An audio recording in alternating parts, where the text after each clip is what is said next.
Welcome to another fun-filled edition of the weekend edition of Second City Sports Zoom style. Zoom style. Zoom style. Let's get in rhythm, folks. Let's get in rhythm. Along with Lakeena and Lamont Scott coming to us from quote-unquote parts unknown. I am Sydney Brown. You can follow yours truly on the Twitter and the Instagram at SidKid80. Once again, at SidKid80. That's SIDKID80. That's SIDKID80. You can follow me at Keenan McGee on Twitter and at Keenan_McGee on the IG. You can follow me at Lamont Scott on Facebook, Lamont Scott 69 on Instagram, and Lamont Scott 16 on Twitter. And you can follow this podcast, Second City Sports, as part of the WeAreRegalRadio.com family, a.k.a. War Media, by simply going to War on Anchor, which kicks you over to Spotify, iTunes, SoundCloud, Google Play, Stitcher. Wherever you download your podcast, make sure you search for War on Anchor. We're also on iHeartRadio. Please download the iHeartRadio app. When you do, type in that search engine box, War on Anchor. That's WARR on Anchor. Once again, that's WARR on Anchor. And we're also on the tube. We're on YouTube. You can not only hear us, or you can watch us do our thing. We're at War Media. Once again, WARR Media. Hello. Hello. I forget it. Yeah.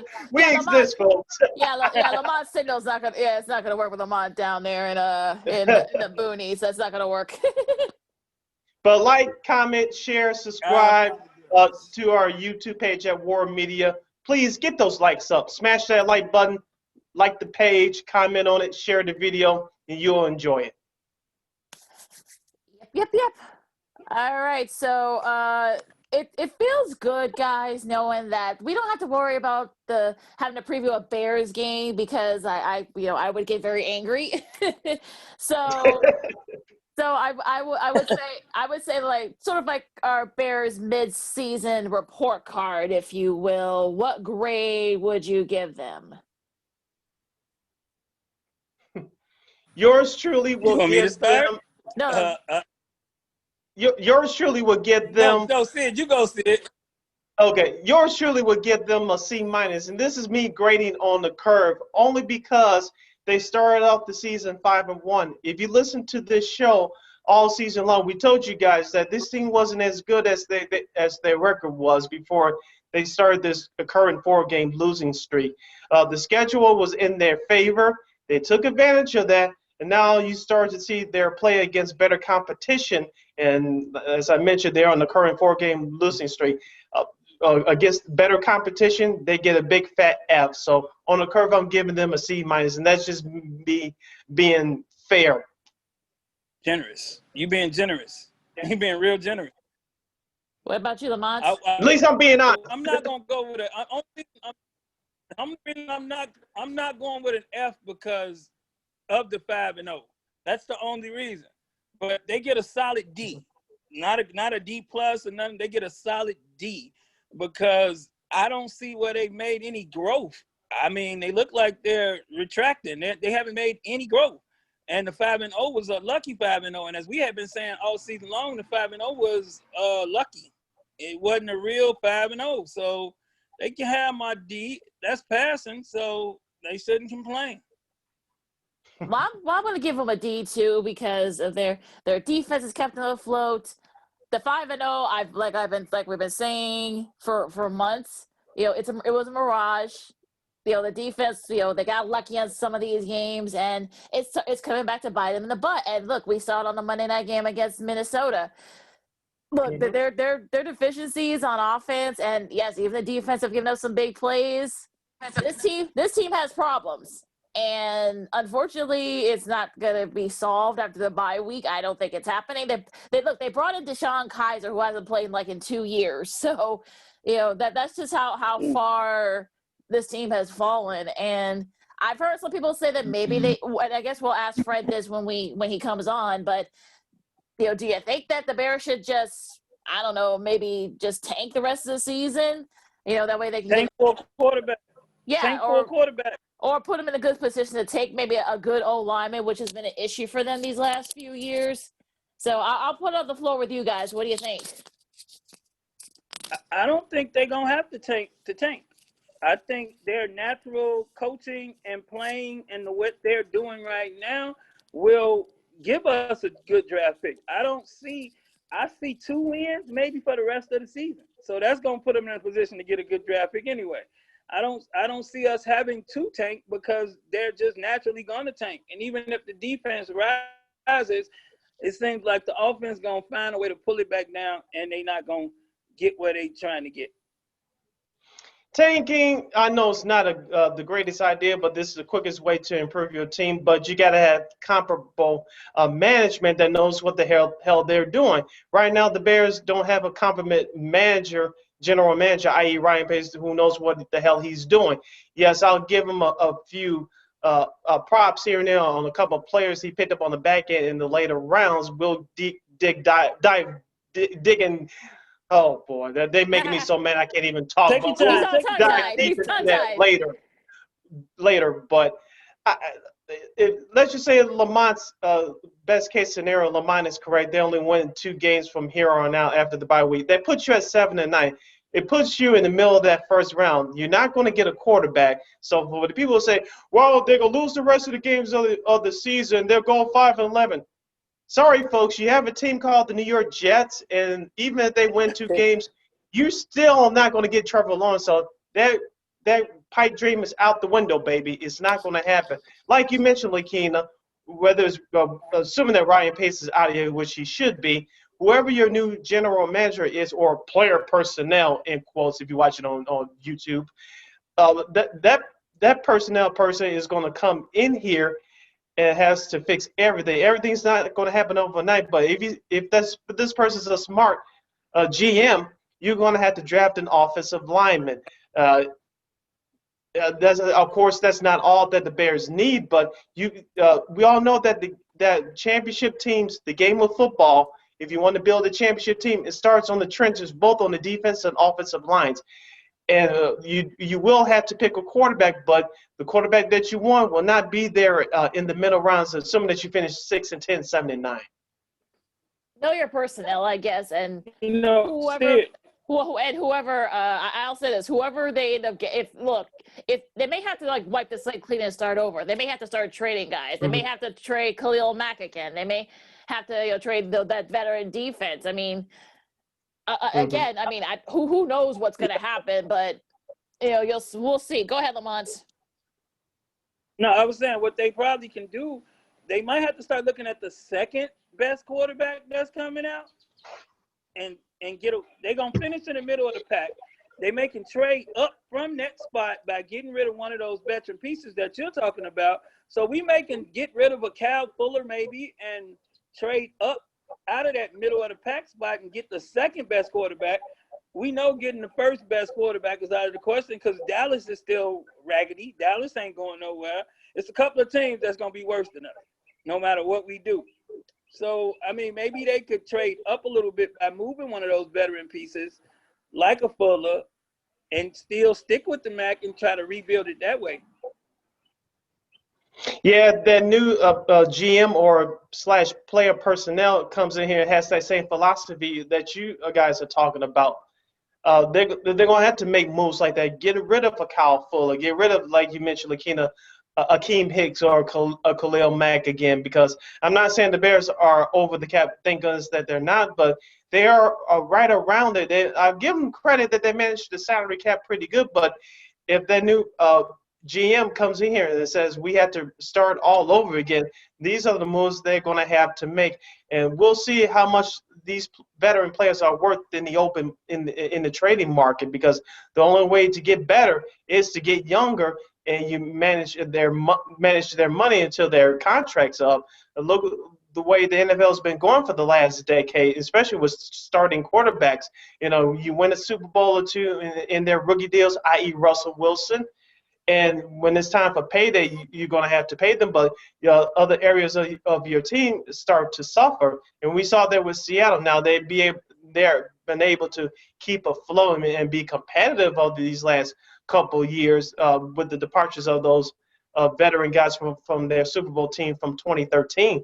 But The Bears don't even have pieces to help them sustain that, to tread water until they get good. You're going to have to tear this thing down and start from scratch. And not only get a new franchise quarterback, you have to still fix the offensive line, the defensive line. Will you still run the 3-4, or are you going back to the 4-3? We all know that switching a new scheme takes at least a year and a half to learn, and you have to go get a whole new personnel of players for that. So this Bears franchise really has to take a good hard look at themselves in the mirror. And also, too, It starts and also you don't know what the salary cap's going to be next year. Salary cap might go down because of COVID, because of declining revenue, because you don't have fans in the stands. So they may use that as an excuse to maybe not get rid of some people. So it's all sort of like in the mindset of what's going to happen. Yeah, I think them not playing up to their ability happened at the worst time possible. I think this was their last chance to get it right, and they didn't get it right. So I think it's kind of biting them in their rear end, so to speak. I think they needed to get it right now, and they didn't. So that's going to hurt.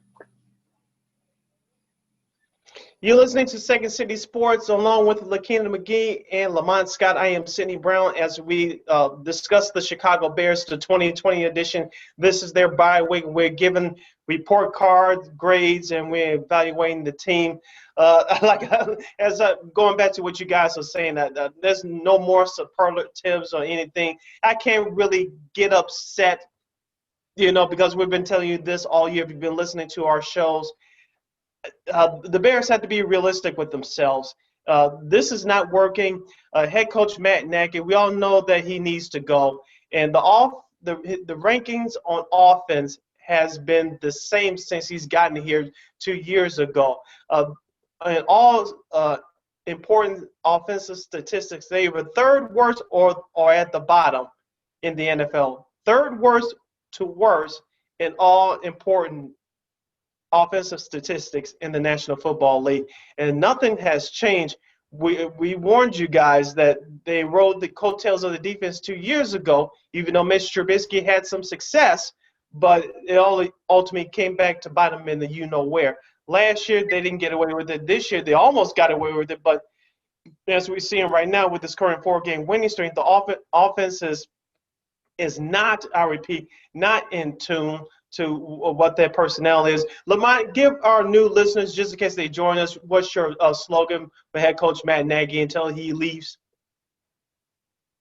What he's about to get, he needs to get talking about your slogan for him. Culture. Say it again, Lamont. Yeah, I was saying, what do you need?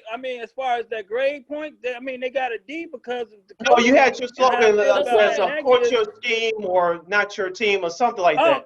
My slogan. I'm sorry, my slogan. He needs to coach his team and not his scheme.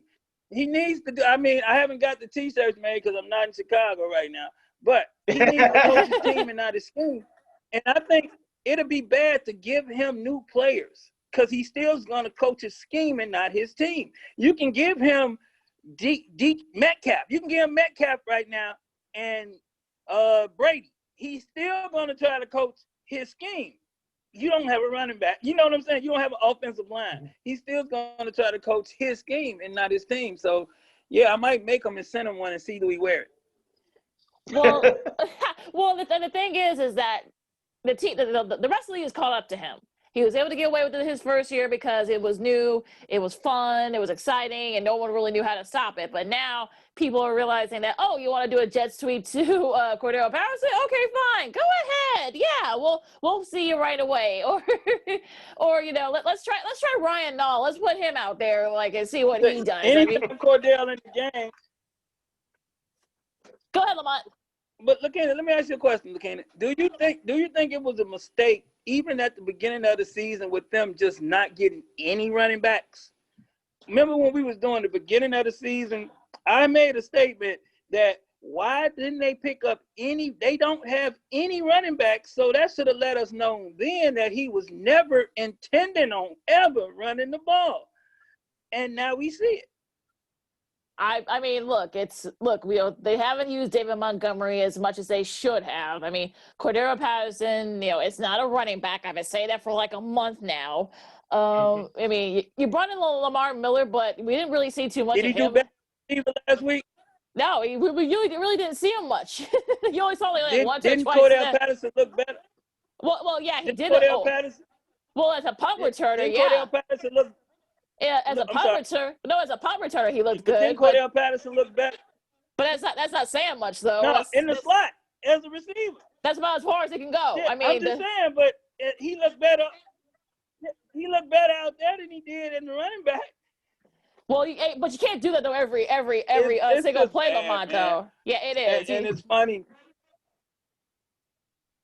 Go ahead.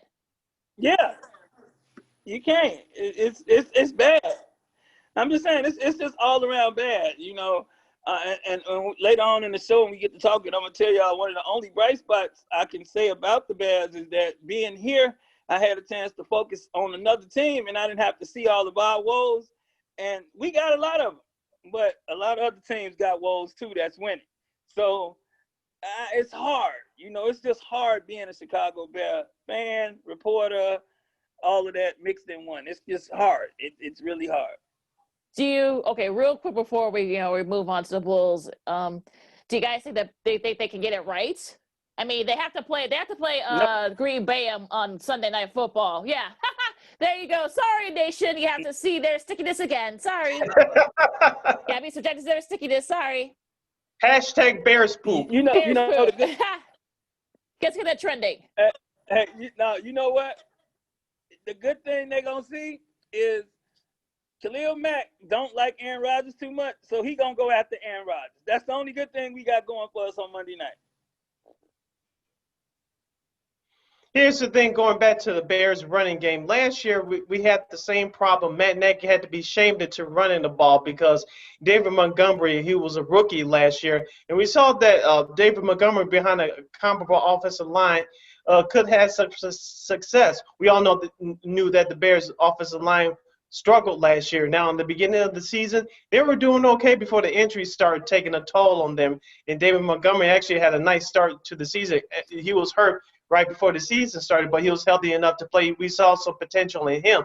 I'm still a believer in David Montgomery, but the rest of the offensive line is terrible, and Matt Nagy just refuses to change schemes. So you the change schemes to help the running game. Everybody knows you're going to pass, and yes, let's give the Bears credit at the time for making the correct switch in that Atlanta game from Trubisky to Nick Foles, but all but one game, let me repeat that again, all but one game this year, Nick Foles has thrown at least one interception, and that's just unacceptable. When the tape is out on you, your opponents are feasting on you to make a mistake, and that's what's been happening to this Bears during this current 4-game losing streak. You can basically say the same thing's been happening all season long, even when they were winning early. Lamont? Hey, Sid, let me ask y'all a quick question. Do you think that Bill Lazor taking over made a big difference in the play calling, and do you think it'll make a difference going forward? For like one series? As a Monday's game, no. Will it make a difference going forward? I have a big question mark. Because we don't know who's going to start next Sunday night in terms of the quarterback, running back, the wide receivers, you name it. It worked for like one series. And for one drive, it worked. The first series, right? For first series, it worked, but like after that, it was basically exactly what it's been. So I'm skeptical. Yeah, I really, like you said, I seen a difference in that first series, and then it was back to the same old thing. But what I was thinking was, wasn't all these gentlemen in the same meeting together anyway? Yeah. So what difference does it make who say go if y'all all together anyway? That just didn't make sense to me. You preach it to the choir right here, Lamont. My goodness. All right. How many wins do you guys see real quick before Mr. Mitchell comes on? 2 more. 2? Okay. Sid, what about you? It pains me to say this, but I'm going with 3. Somehow this team, just like last year, going to quote unquote fight to the finish of 8-8. It shouldn't save their jobs, but I kind of see the same scenario like last year. They'll find a way to go 8-8. They'll win one of these games they're not supposed to win. Which one is it? I don't know, but they'll find one of Green Bay. They're going to upset Green Bay on Monday Night Football. Well, actually, that's Sunday night, but if they do, Well, oh boy. I'll say I think they will. I think they will split one of those Packers games. The Lions game, they should have lost the first one, so they'll probably lose this one. The Texans, look, I already said it's going to be like the Deshaun Watson revenge game, so I already got that as a loss. Vikings, we'll see where they are playoff wise. They may be able to beat the Jags. We'll see where they are at that point, but I see maybe 2 wins max. So we agree. Great minds think alike. Okay, well, they need to improve on that offense. Because if you're like near the bottom, if you're like where the Jets are in offensive categories, and we all know how bad they are, that's not good. Hashtag Bears poop. The defense will win those 2 games. The defense gonna win them 2 games. That's how they're gonna win the 2. The defense gonna win 2 games for them. And it might be the Green Bay game. Oh boy. And what we come to the conclusion is the same sorry script that has been written for this franchise since it started back in 1920. Pretty much. Par for the course. Par for the course. Now, real quick. But ain't that crazy though? How we've never had a quarterback ever in 1,000 years? How can we not just have one ever? If they build a museum, Jay Cutler is the greatest quarterback in Bears history. You set the bar kind of low there, Lamont. That's the greatest quarterback in Bears history. Okay. Okay. Go ahead, Sid. That's enough out of you, Lamont. Look at the statistics. Go ahead, Sid. Look at the stats. He got all the records. Okay, well, we got someone now that we can ask about that. Go ahead, Sid. Joining us right now is the Chicago sports writer, legend. He worked for the Chicago Tribune for 41 years. He's won numerous awards, and he has an award named after him in assistance for college football athletes, in particular kickers. He's a humanitarian and an inspiration to us all, and especially for us African Americans. And working with him with the Dean Davis Show, as I done before, we brought him on a couple of times to help talk about the history of Chicago sports and the history of journalism in the sports field with African Americans in particular. We are honored and privileged to have on the Honorable, the legend and Hall of Famer, Mr. Fred Mitchell, joining Second City Sports. Sir, thank you for joining us today. Welcome to the program. How are you? I'm doing well, thank you. Thanks for having me. Thanks for that nice introduction. No problem. You deserve all the accolades that you achieved throughout your career. So salute to you. Thank you. Not to give you a headache, but I know you joining in the middle of our conversation. We were discussing the Chicago Bears. They started out the season 5-1. They're now 5-5 on the current 4-game losing streak. Do you see this? They're on their bye week, but do you see this season turning it around, perhaps sneaking into the playoffs, or do you see head coach Matt Nagy and general manager Ryan Pace giving their pink slips at the end of the year? Oh boy, that's a good question.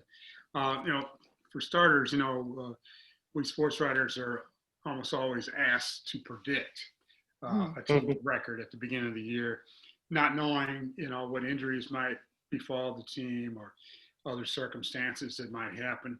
But it's kind of just sort of a gut feeling of how good you feel the talent is and the coaching is and the schedule and all that sort of thing. So saying all that to say that at the start of this season, I predicted 9-7 for the Bears, which at this point might seem kind of lofty. But when I got off to such a great start, everybody got excited. Super Bowl, we're as good as anybody, yada yada yada, and the Bears are who we thought they were, right? So got our hopes up a little bit too high, I think. So I think if they finish 9-7, it'd be doing pretty well at this point. Well, I actually also had them at 9-7, Mr. Mitchell, and I think we've been warning people, all three of us, for the last couple of months, actually since the season started, that this team is not, that 5-0 was a mirage, and it turns out we were right. So what's going on here? You got the defense, they're in the top 10 in a lot of categories, but then you got the offense near the bottom or at the bottom in many categories. I mean, there's just no synergy there. What do you think is happening? Yeah, it doesn't make sense, does it? And the calling card for Matt Nagy when he took over the Bears as the head coach was to be this innovative offensive guy, former college and Arena Football League quarterback, and he had all these great ideas. And the first year or so, he kind of caught people by surprise in the league with some of his offensive strategies and the 2-point conversions and going forward on 4th down. All these things caught people by surprise initially, but the league caught up to him, and he has not been able to adapt and adjust and provide a really sound game plan.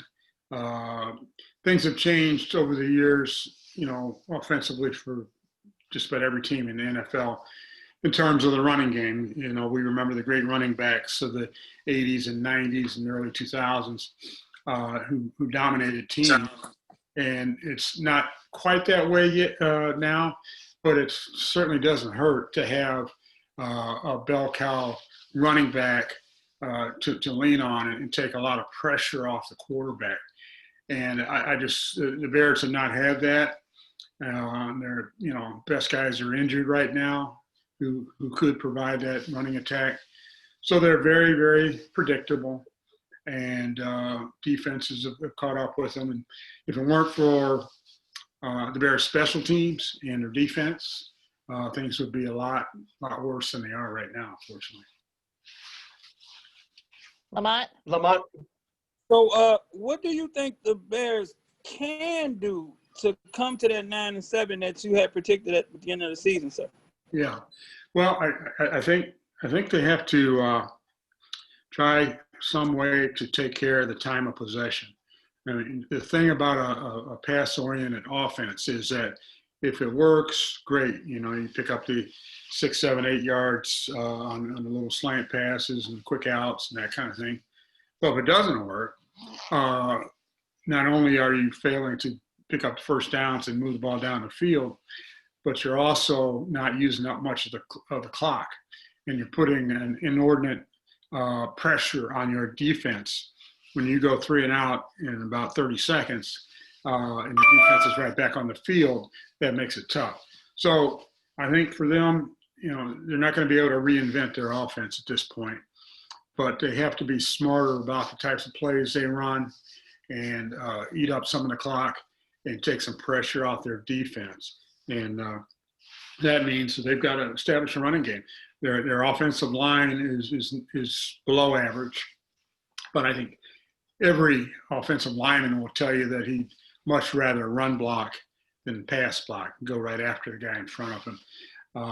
So I think they could give their offensive line some confidence by running more, eat up some of the clock, and then let their defense and special teams go to work and try to eke out some victories. They're not going to beat anybody 30-0.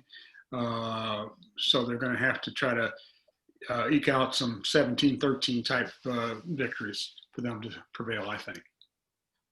Staying with the Bears' offensive philosophy from a historical perspective, Fred, you have covered many bad Chicago Bears teams throughout your career, and we talked about it's the same philosophy: barely score enough points to win, run 3 yards in a cloud of dust, and win games on defense.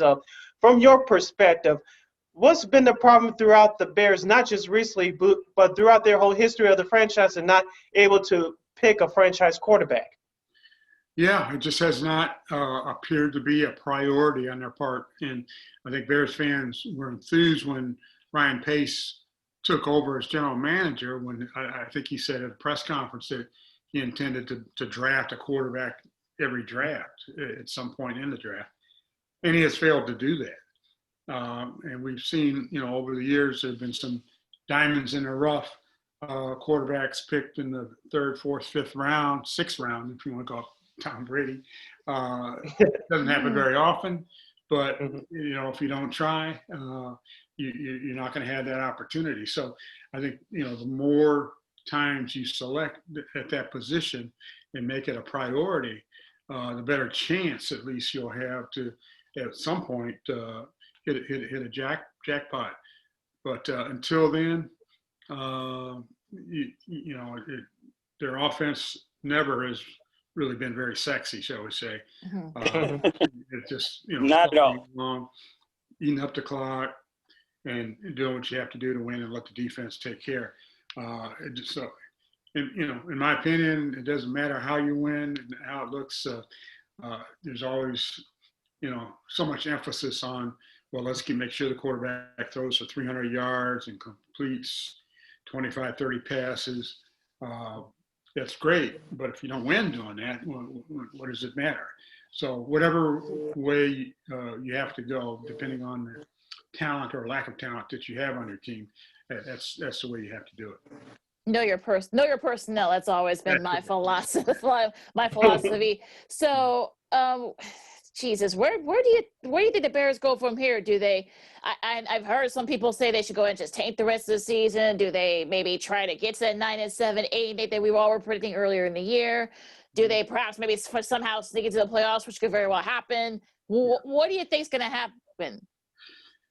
Yeah, the ironic thing that could happen on the bright side is that because of the injuries at the quarterback position that they've had with Trubisky and Nick Foles, that they will be even more limited in terms of the passing game, and they will be forced to sort of dumb down their offense and make it a go that way. And that could, perhaps turn out to be a good thing for the entire team. That's the best case scenario that I look at that forces them to do that. Injuries are a big part of the game, not just for the Bears, for every team in the league. So we don't know what's going to happen in the last month or so here of the season in terms of injuries to other teams as well as the Bears. So I would not write off the season. Fortunately, they got off to a great start. If they can end this skid with a victory next week, who knows what could happen. Lamont? Do you think the Bears need to look at moving some of their veterans going forward to try to bounce back and get back on track quicker? I just think it's kind of late for that to happen. But long term, I think there does need to be a reevaluation of the roster. We already talked about the decades-long lack of priority at the quarterback position, but also under this current Bears leadership regime, you've seen I think a lack of emphasis on the offensive line. And the great teams of the great Bears teams back in the 80s and Super Bowl years and early 90s, they always emphasized getting top-rated offensive linemen. They draft them high and don't just, fill in with some guy that they have a lot of questions about. So I think they, big picture, need to really look at the offensive line because that's where it starts. That's why the quarterback is on his back all the time with the Bears now because they don't have proper protection. So if you get the offensive line going, you can get a lot of other things going, the running game, the passing game, the whole shebang. So I think it's at this point, it's kind of too late to revamp things, but looking ahead, I would definitely look at changing their roster. Legendary Chicago sports writer Fred Mitchell is joining us right here on Second City Sports, along with Lakeena McGee and Lamont Scott. I am Sydney Brown. Mr. Mitchell, let's go over to baseball right now. Let's start off with my favorite team, the Chicago White Sox. They returned to the playoffs for the first time since 2008. Of course, they lose to Oakland in 2-1 in their short wild card series playoff match. Of course, they fired Ricky Renteria, and they hired old man Tony La Russa. Of course, it came with some backlash from many Sox fans. Of course, it was due to Tony La Russa's stance on the Colin Kaepernick kneeling situation from a few years ago. Just sticking with the baseball side of it, what do you think of this hire for the White Sox going forward? It looks like owner Jerry Reinsdorf is clearly sending the message: World Series or bust. Yeah, no question. It was sort of a bizarre choice in the minds of most observers to go back in time, if you will, and hire a guy who coached or managed the White Sox in the early 80s. Of course, he went on to become a Hall of Fame manager with the Cardinals in Oakland, and established himself as a premier manager back in those days.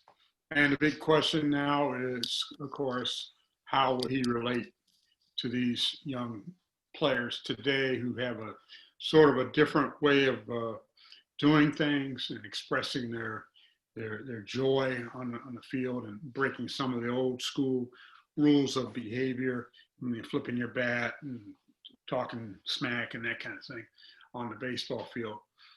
So that's the question.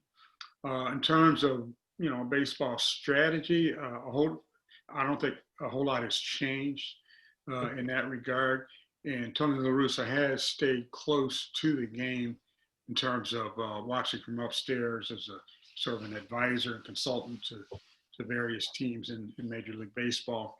So it's not like he's been, sitting in an old folks' home for the last 15 years. He knows what's going on. He knows baseball. There are some, new strategies in the game, which I don't go along with completely either. Sitting back and waiting for the 3-run homer all the time. It's great when it happens, but sometimes the percentages aren't good. So a lot of that's going to be important. A lot of it also is going to be important in terms of the coaches that he surrounds himself with, the pitching coach, the hitting coach, these people who deal with the players on a day-to-day basis.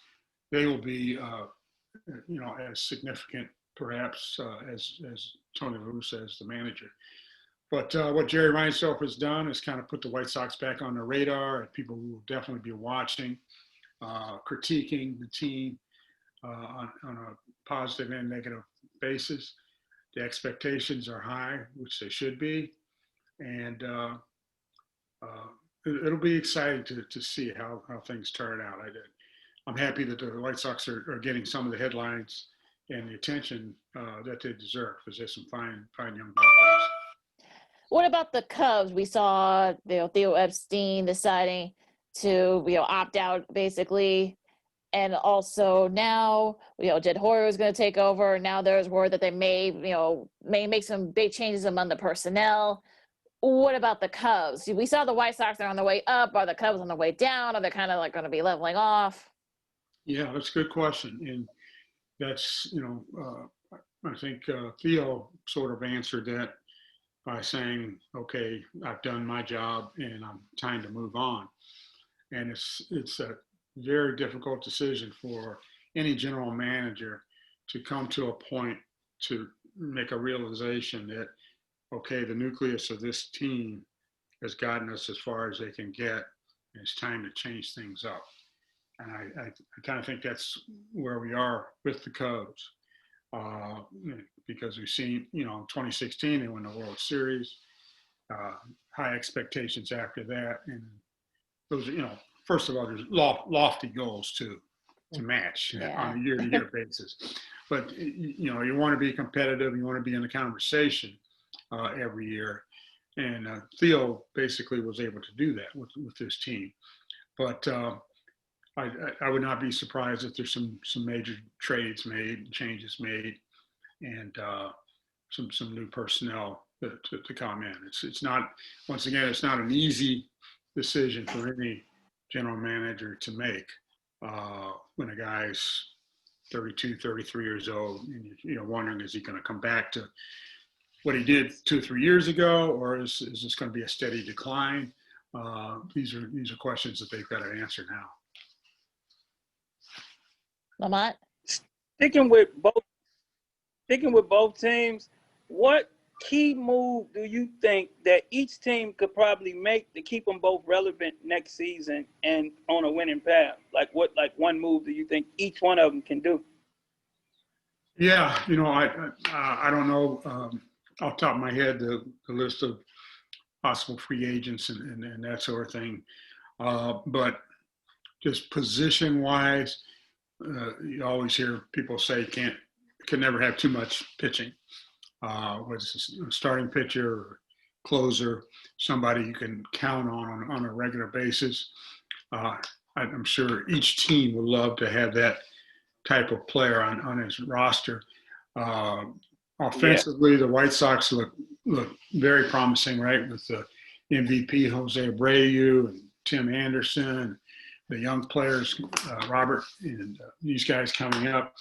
So I don't have a lot of questions about their offensive potential, but pitching wise, I think if they had another ace on staff or a great closer, same thing with the Cubs. Those are the guys on a regular basis who can win games. Too many times, you see teams lose leads late in the game, starter comes out, and bullpen blows the game. These are when games are won or lost right at the end, I think.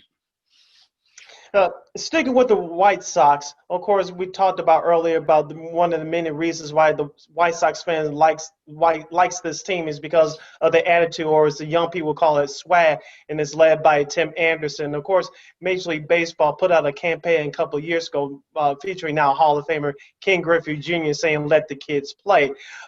From your position, you cover a lot of social issues and a lot of cultural issues in the world of sports throughout the years. Do you think that what can Major League Baseball do to attract more Latino and African American fans? Do you, in your opinion, do you think they need to embrace that new generation attitude? Because let's be honest here, their hardcore audience is old white men, 50 years and older and up. Yeah, you're absolutely right. I teach a class at DePaul University called Sports, Media, and Society. And that's one of the topics that we address. And I find so many college age and older individuals who are really either turned off by baseball or just don't embrace it the same way they do basketball or football, or in some cases boxing or martial arts or soccer, because they feel the game is too slow, too regimented. And baseball has tried to address some of those problems by trying to speed up the game a little bit. And, it is a chess match, and those people who really enjoy the history of the game of baseball appreciate the pace of it, the slower pace of it. But the attention span for a lot of young people is a lot shorter. They see the personalities come out in the other sports more, whether especially in the NBA and even in the NFL. Those leagues do a good job of promoting their young stars and their players who are more flamboyant. They celebrate those guys. Baseball's been slow to do that, and I think they could do a much better job, and they'll have to. It's really going to be interesting, I think, after this pandemic is over, to see how these sports rebound and how many of them are able to keep the fans that they've had and maybe, collect more fans, or how many of the sports will lose a lot of fans. People are going to monitor that to a great extent. But the main complaint that I hear from younger people, especially, is that the game of baseball is too slow and too boring. So they have to address that issue, I think. Absolutely. Let's go to Harvard for a second and the Bulls. Totally new, personal development. You got Arturas Karnisovas, you got Mark Eversley. They just did their first draft. They drafted Patrick Williams out of Florida State. there are some Bulls fans that are kind of disappointed, but then I always tell people to kind of chill because listen, I think people are suffering from like Stockholm syndrome because they still have nightmares from the Guard Packs era. So what should be Bulls fans' realistic expectations for this season coming up, especially? Yeah, I like to think that this is sort of a reset of their priorities and as far as putting together a roster.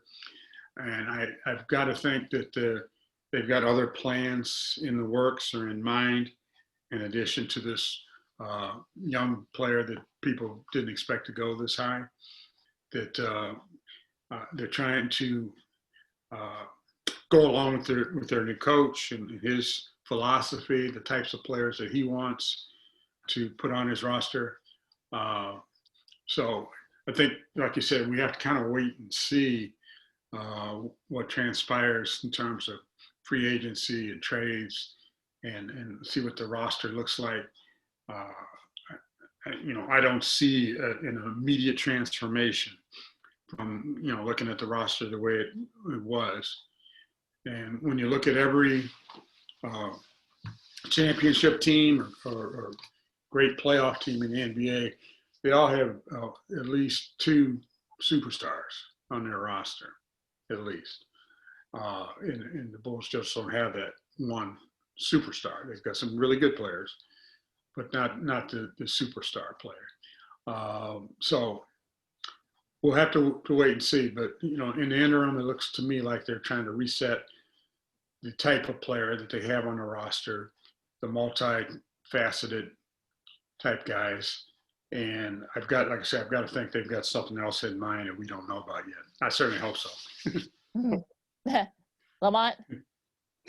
Sticking with the hardwood for a second, do you see one team that may have made out good during this draft or made the right trade so far? I mean, I know it's bad for Golden State what just happened, but do you see any team that may have made themselves so much better after Wednesday night? Boy, it's hard to say, at this point. You look at the first, top three picks, and you got to think that those guys should immediately be able to help their teams perform.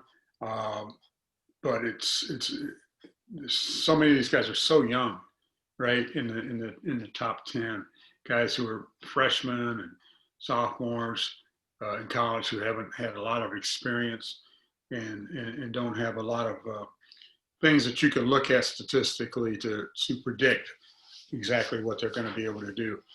So I really honestly don't know at this early stage. As you mentioned, Golden State's losing Klay Thompson, that was just terrible for him individually and for the team. Just really feel savvy about that. All right, heading down the home stretch with Chicago legendary sports writer Mr. Fred Mitchell right here on Second City Sports, along with Lakeena McGee and Lamont Scott. I am Sidney Brown.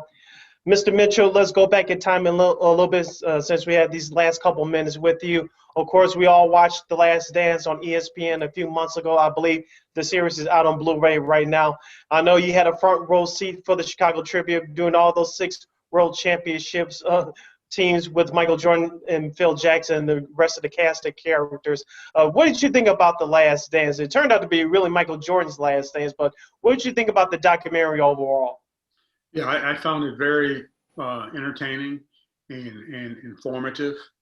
I view whenever I read a book or watch a movie or a documentary, read a newspaper article, magazine, my rule of thumb is that if I come away from it learning something and saying, I didn't know that, then that makes it worth my time. And as you said, I had a front row seat with all those championship teams, traveled to all their playoff games, et cetera. And I learned some things still, some things behind the scenes where the media is not allowed back in the training room to overhear the conversations between the players and themselves and the coaches in the locker room. I found that very informative as well. So I thought it was very, very well done, and they had unbelievable access. And to get the reaction of Michael to a lot of the things that they uncovered was priceless. It's hard to believe you'll have a collection of players and coaches like that anytime soon. Again, Phil Jackson was a pleasure for us in the media because he was very forthcoming, and he very thoughtful with his responses. He didn't give you the cliche answers. And obviously, after watching the documentary, you could see that he was very thoughtful with his players, being able to handle a range of personalities from Dennis Rodman to Scottie Pippen to Steve Kerr, Michael Jordan. All those guys had different personalities,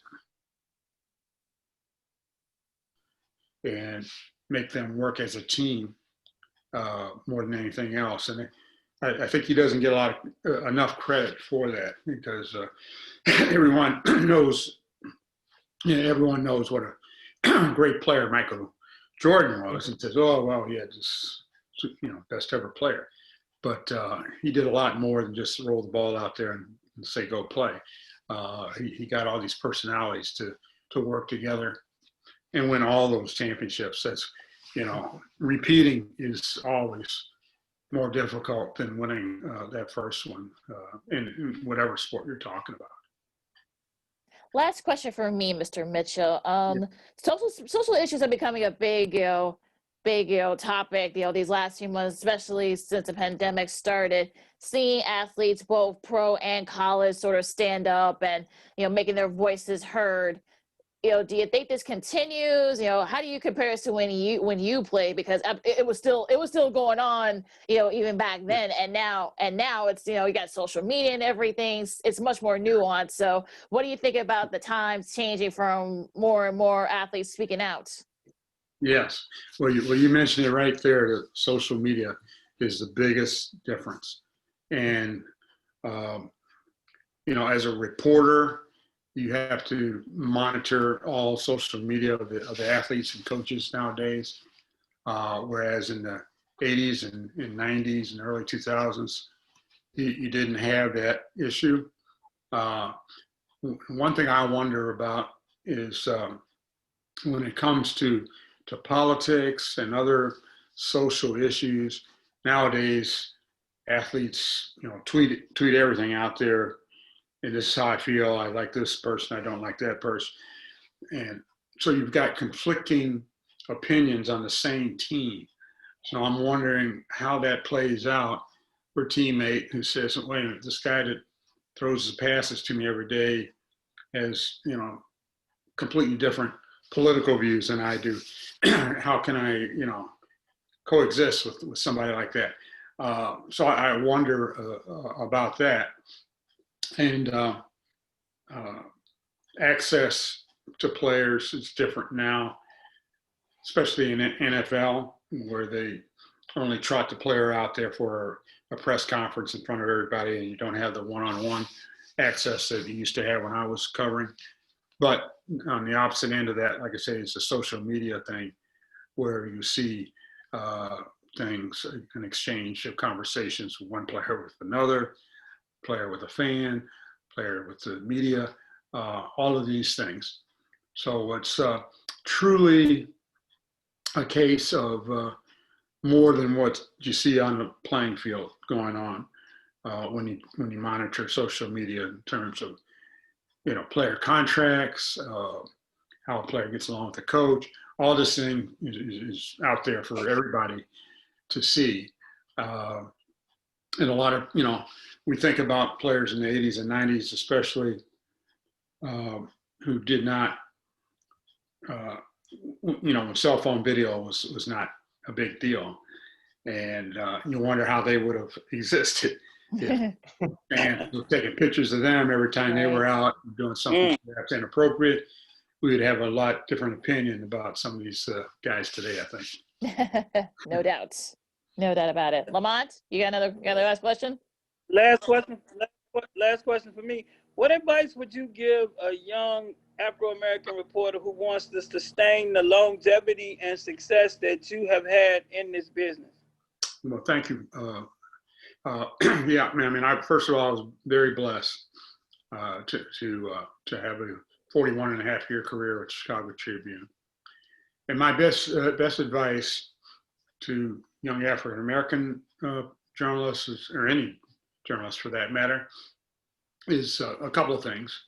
First of all, think about some of the advantages that you have now in terms of a blog or anything of that nature that you can use to write on a regular basis. Okay, because when you go to a potential employer, in addition to asking about your education and experience, they want to know, well, give me some examples of what you've done. So if you got some stories that you've written that you can produce and show, that's a big plus. The other big advice I give is get your foot in the door in any aspect that you can, right, of a company that you want to be associated with. So when I started with Chicago Tribune, for instance, I wasn't a writer, I was a copy editor. And that's somebody who writes the headlines for the story and reads, edits the copy for spelling and grammar and back checking and that sort of thing. And I wanted to be a writer, and that was my long-term goal. But I was willing to do this to start out with and to learn the business professionally. And then when I finally got my opportunity, I felt like I was ready to go.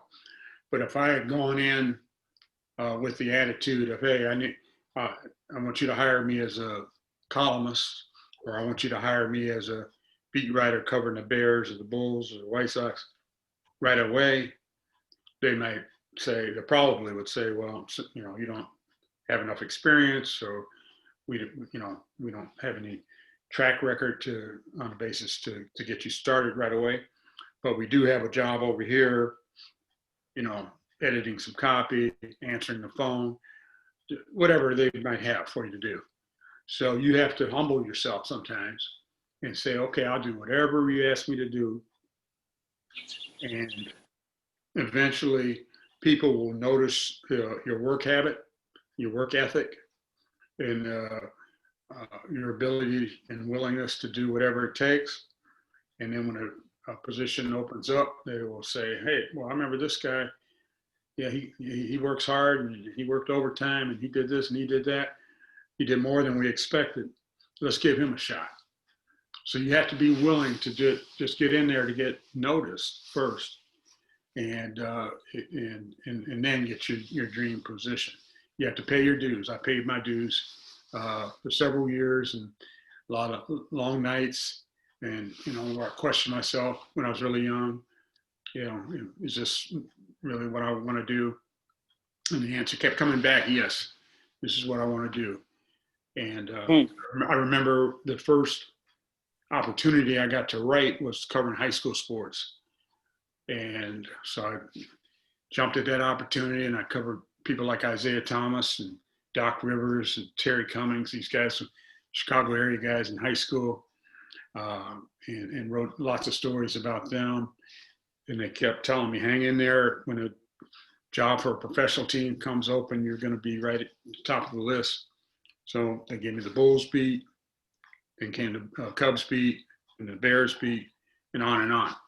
But you have to be willing to show people that, hey, I'm willing to put my head down and work and not complain. And when the opportunity comes, you'll be the guy or the woman.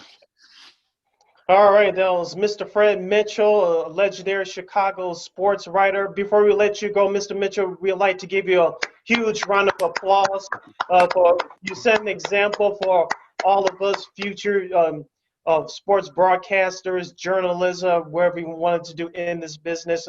Thank you for paving the way for all of us, setting an example and giving us the platform to do it and give us a template to, like you said, just put our heads down and working hard and moving forward. Thank you so much for blessing us with your time. And let's do this again soon. Have a great and safe holiday season.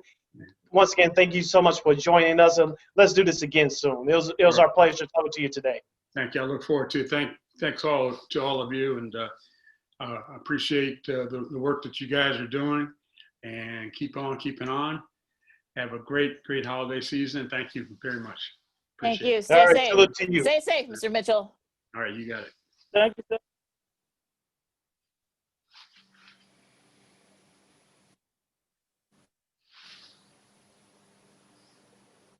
And that was Fred Mitchell, a longtime sports writer from Chicago. He worked with the Chicago Tribune for the last 41 years. He's an author of 12 books, and he's just a great gentleman. And he sets an example for everyone that wants to do what he does and achieve legendary status. With that being said, let's take our short break. When we come back, we'll have Mr. Rob Schaefer on for NBC Sports Chicago. He's their Chicago Bulls writer. He'll break down the draft picks from the Chicago Bulls from the 2020 draft, and we'll get our NFL picks in, and we'll preview the big weekend in college football. You're listening to the weekend edition of Second City Sports. Zoom style. Welcome back to the second half of the weekend edition of Second City Sports Zoom style. Zoom style. Along with Lakeena and Lamont Scott, I am Sidney Brown. You can follow yours truly on the Twitter and the IG at SidKid80. Once again, at SidKid80. That's SIDKID80. That's SIDKID80. You can follow me at Keena McGee on Twitter and at Keena_McGee on the IG. You can follow me at Lamont Scott on Facebook, Lamont Scott 69 on Instagram, and Lamont Scott 16 on Twitter. And you can catch this podcast, Second City Sports, along with our other programming from War Media by searching for War on Anchor. Wherever you download your podcast platforms, make sure you search for War on Anchor. We're on iHeartRadio. When you download that app, make sure you type in that search engine box, War on Anchor. That's WARR on Anchor. And we also are on the Tube. You can see us, a.k.a. YouTube, at War Media. Once again, at WARR Media. You not only can only hear us, but now you can see us. Hello. Hello. Oh, All right, that's enough. That's All right. that was better. In our next segment, we'll have Mr. Rob Schaefer from NBC Sports Chicago. He's their Chicago Bulls writer. He'll hop on with us in a few minutes to review the Bulls draft from Wednesday night. And we'll have our college football preview. But right now, Lakeena, let's jump into our rapid fire with our Week 11, I believe, NFL picks. Yes, sir. All right, who's in the lead? You still are. You're still in the lead, but Lamont's right behind you at one game back, and I'm right behind him at one game back, too. So there's a two-game sort of, you know, it's getting close here, guys. Yeah. All Hey, right. Sid, you remember that song? You remember that song from the Monkees? Here we come, chase down the street. Oh gosh, only people our age will know that reference, but let's get right to it here. We should be able to get through these games really quick. First up, we got Bengals and Washington. I'm going with Washington. Cincinnati. They've been close the last couple of weeks, and I think they'll pull through because they're at home. Cincinnati is still a rebuilding young team. I'm going with Washington. You got Cincinnati, Lamont? It's the catch-up game. It's the Catch-up catch-up game. Sid, I will catch you. I'm going with Cincinnati. Cincinnati will beat Washington because Joe Burrow is the truth. And Washington ain't got no quarterback. Yeah, but they don't have Cincy doesn't have an O-line either. So I trust Washington's defensive line that I do. They going to outshoot. It should be a shootout, though, but I think Washington wins it. I think they're going to be mad about not winning that game against the Lions last week. An intriguing one here in the NFC. A good one here in the NFC South. You got the Falcons and the Saints. It looks like Taysom Hill will be under center. Yes. Yes, they're acting a fool down here. They're saying Jameis Winston couldn't get nothing right. Jameis Winston will not lose the rest of their season is what they're saying down here. They don't believe in Jameis at all down here. They think Taysom will be the guy. So, therefore, I will be going with my Saints. Even though Alvin Kamara didn't practice on Thursday with the foot, hopefully he's good enough to go. I think Taysom Hill will do a decent job at running back. Like you said, Lamont, last week, give Alvin Kamara the ball. Let's see how head coach Champagne will be creative on offense. I know Atlanta pulled out the upset down in the Superdome down there a year ago, but I do not see the same thing happening unless the Saints shoot themselves in the foot. I'm going with New Orleans. I got New Orleans too. All right, Saints and Jags. Saints and Jags. Yeah, Steelers and Jags. I'm sorry, my bad. Steelers and Jags. Sorry. Pittsburgh. Pittsburgh. It should be an easy one. All right. Patriots fresh off their upset against the Ravens. Go on the road to Texas to take on Houston. This is a hard one. It is. But I'm going with the Patriots. I'm going with the Patriots too, because I don't believe in Houston. I was this close to picking Houston, but then again, I knew better, so I'm going to pick the Patriots. They go back to 500. All right, Philly and Cleveland. Yeah. Philly broke my heart last week. I'm going with Cleveland. Philly, no. I'm going with Cleveland. Yeah, Philly made me mad that last week, so I'm picking the Browns out of spite. If anything.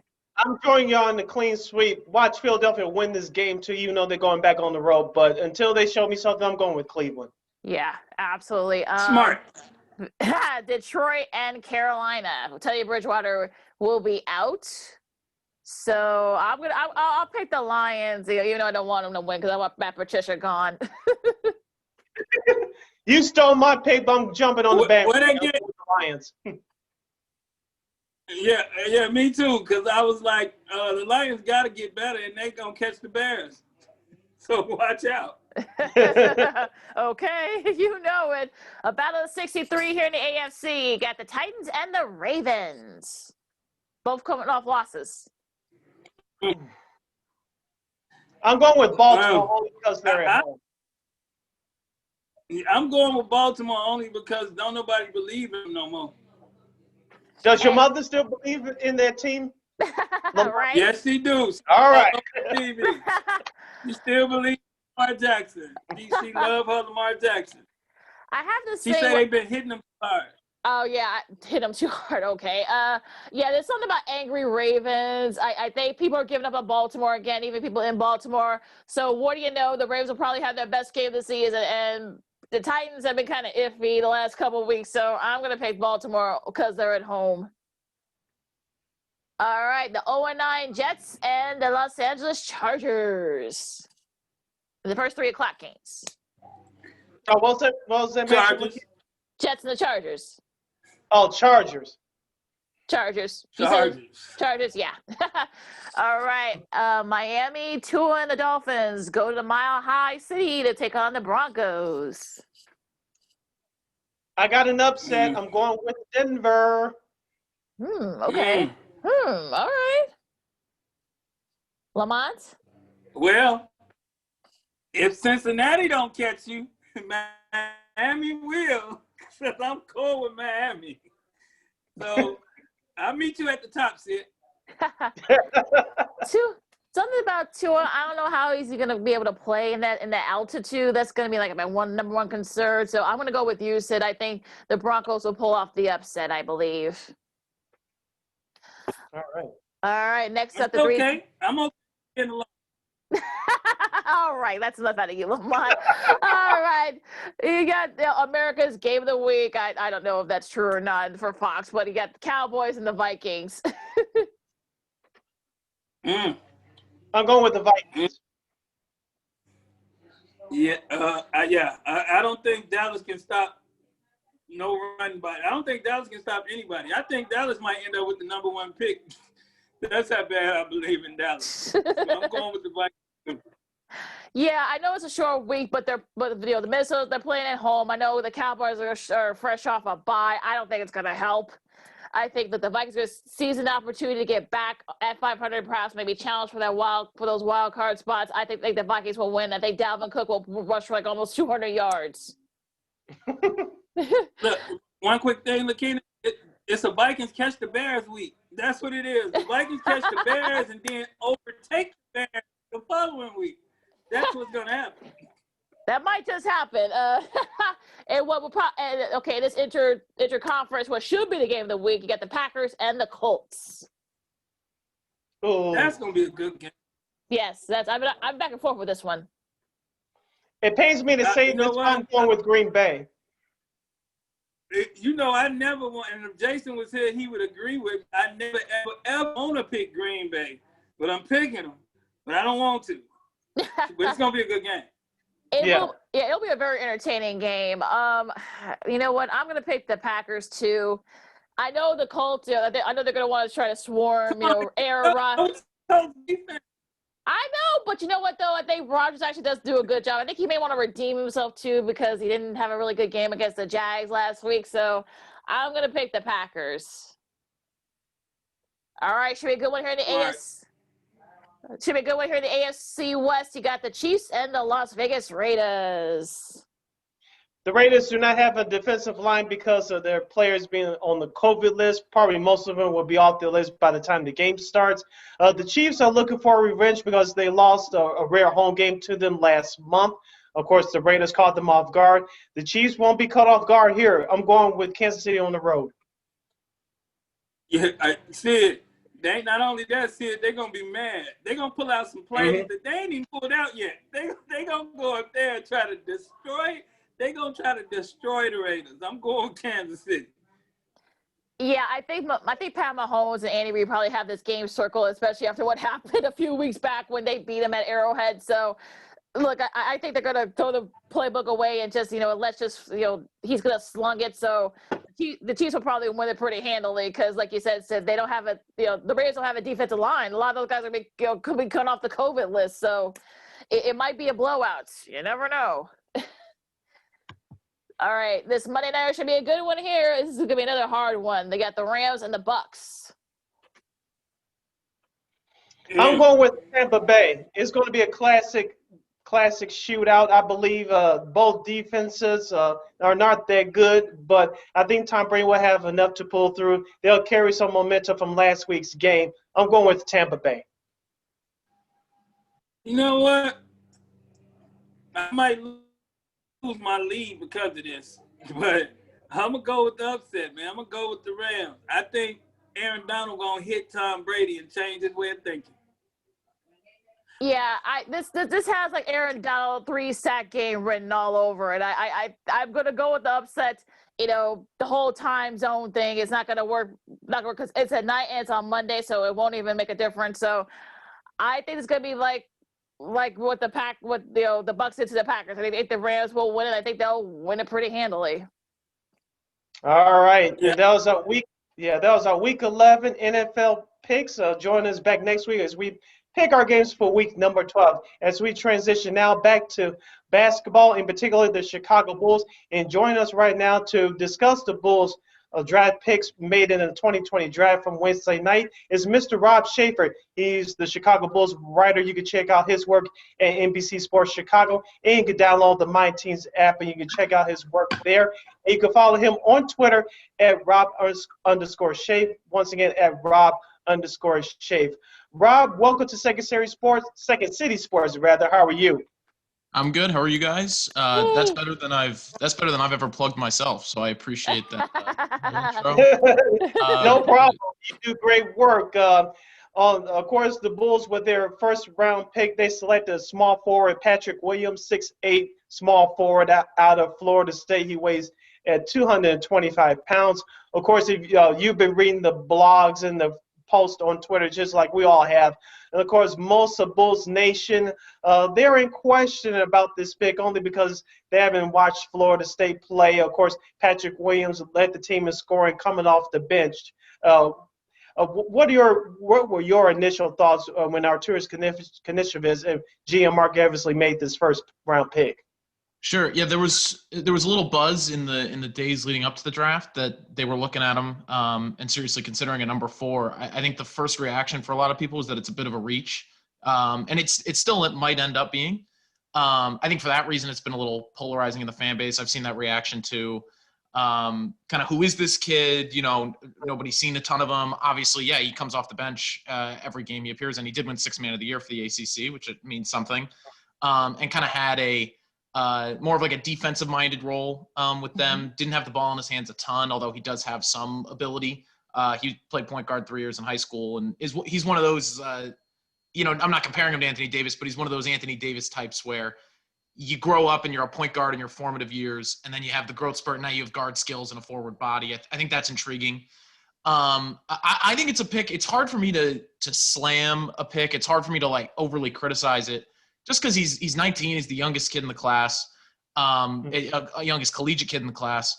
He's got potential. He has all these ancillary skills that if they all come together, I think he could be a pretty quintessential modern, small forward, power forward, space the floor, put it on the floor a little bit, and be a pretty capable wing defender, disruptive wing defender.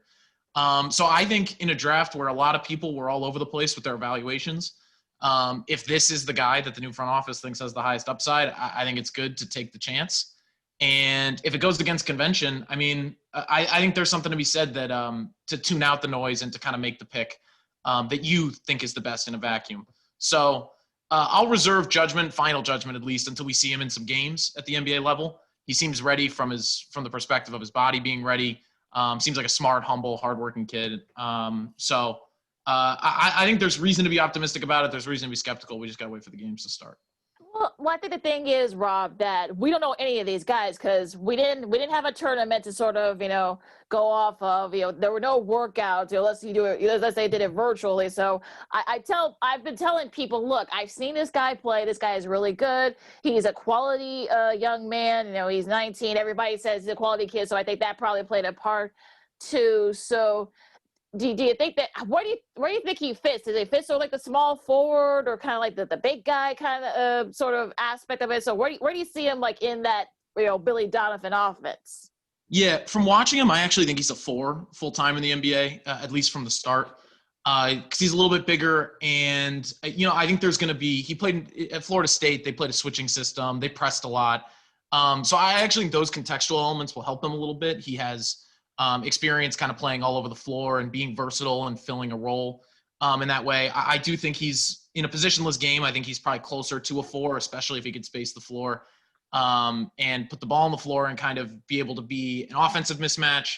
But then on the defensive end, being strong enough to hang with bigs, but at the same time having pretty good help instincts. He's a pretty good shot blocker, I think, for his position. So I think the fit is interesting. They've got a lot of forwards. They've got a lot of people kind of clogging that position right now. Yeah. From Lauri Markkanen, Wendell Carter Jr. at the center spot. You still got Thad Young there, who I think a lot of people have now forgotten about. He's still on this team and will be expecting a role, provided that he's not traded or anything like that. So, in terms of where he fits, I would guess he's kind of coming off the bench at the beginning and kind of earning his spot there. Long term, I guess we'll see. I think the ideal scenario for them, though, is that he is someone that can play all over the floor. Arturas Karnisovas was really hammering that he can guard 4 or 5 positions and that he should be able to offensively be able to initiate a little bit, but also play off the ball too. So we'll see. Like I said, I think ideally he's a 4 on this team. We'll just kind of see how everybody looks coming out of the gate. But ideally he is this kind of versatile piece that when you're building a team can kind of fit in with a lot of different types of players. I think that's useful if there's going to be a lot of roster turnover. Lamont? Do you think his history with Kobe White had anything to do with it? And you think with them having familiarity playing with one another before had something to do with like a continuity type of situation that they're trying to create there? And do you think that they will use them and maybe even move Market into the 5 some? Yeah. I think on the offensive side, I have questions about how Larry Markkinen would hold up defensively as a center. Now, the beauty of playing with a guy like Patrick Williams is he has that rim protection ability, and he'd be able to cover for him a little bit on the defensive end. And then offensively, you're talking about something that could potentially be really dangerous with the way Markkinen can shoot and kind of the multifaceted, we'll see how it all develops, but skill set that they think Patrick Williams can have. So I don't know if that's your full-time lineup, but certainly in spurts, I think that's interesting. I think Patrick Williams is fit at the 4 with Wendell Carter Jr. at the 5 could be really, really stifling defensively too. I think there's something there. There's a lot of versatility and things that they can try out. This will be a good year to try things out as they develop people first year under Billy Donovan. In terms of the Kobe question, so we found out that they, have been friends for a long time. They both grew up in North Carolina, competed against each other in AAU and in a couple different invitationals, basketball showcases, things of that nature. They've known each other a while. I think that'll definitely help Patrick as he's getting integrated here because it's such a quick turnaround. I mean, they start training camps.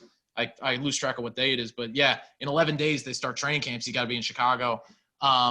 That's a really, really tough turnaround. He seems to have the temperament for it. He seems to kind of be focused on learning and humble and the hardworking aspect. So I think he's ready for it in that sense, but to have somebody that you're already comfortable with and familiar with on the team and somebody who just went through the rookie in the NBA experience last year in Kobe White, that wasn't always easy for him in terms of his production was up and down. His role fluctuated. He didn't start until late in the year. I think that's just a great, I don't know if you could call Kobe a mentor because he's 20 years old, but that's a great person to be able to lean on. And he seems to fit just personality-wise with the kind of locker room they're putting together. There's just a lot of high character guys in that locker room, a lot of humble guys. For all the talk last year about not being happy with the coaching situation, the guys in the locker room never seem to turn on each other. There's a lot of, mutual respect and friendship in that environment. So I think that's all great for him. There are vets in there too. I mentioned Thad Young, if he sticks around, Tomas Satoransky, great dude. So as much as it's a young team, there are vets there too, who I think will help bring them along. But the Kobe place it's a great place to start. Cause if he can come in and make him comfortable and take him under his wing, I think all the rest of the stuff, it's just gonna be so much easier to, for that all to blossom. Rob Schaefer, Chicago Bulls writer for NBC Sports Chicago.com, is joining us right here on Second City Sports, along with Lakeena and Lamont Scott. I am Sidney Brown. Rob, let's stick with the Bulls' draft pick. Their second-round draft pick is center Marko Simonovic from Montenegro. He's a 6'11", 215-pound center. What can you tell us more about him?